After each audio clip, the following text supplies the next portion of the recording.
How does cooking comfort food challenge you creatively? Cooking comfort food allows you to be somewhat sloppy, which I like in my cooking. Of course, I'm an aesthetics guy, so I don't like when food looks bad, but sloppy food doesn't necessarily look bad. My cooking, I think, a lot of times is kind of like a 3-minute charcoal sketch drawing as opposed to a 4-hour long form study in which when you're done you kind of have a bunch of squiggles on the page and you really like the way that this curve came out, but this over here is maybe not done so much. And that's kind of comfort food, you know. It's really about the taste and the smell, and for some reason that makes it visually complete a lot of times, but you also don't have to worry so much about that when you're cooking stuff. You can take more risks and do more interesting things. And you connect the dots between, the actual creation of, the food and connecting that to the experience, the people that are at the table.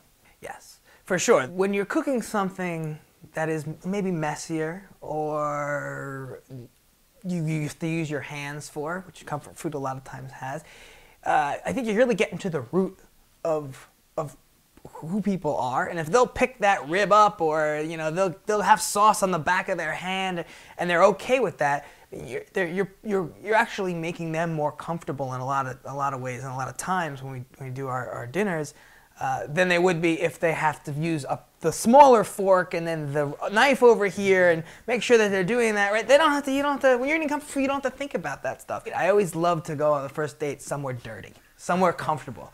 Like, let's not, try and get all fancy. Like, let me see if you can pick up a rib. Can you do that? Yeah. Then we can go to a fancy place after that. But if you can't get dirty, then, I think you may be a little too uptight for me, frankly. Provides you a palette to build an experience because it lets everybody kind of have that comfort level with each other. Yeah, one of the things that we do when we serve the entrees is we always bring it out family style. So not only is it sort of this comfort food recipe that I've made that's maybe sloppy and not so pretty on its own and has all those things that I was just talking about, but it's a big plate of whatever it is. And I give it to one person and say, make friends.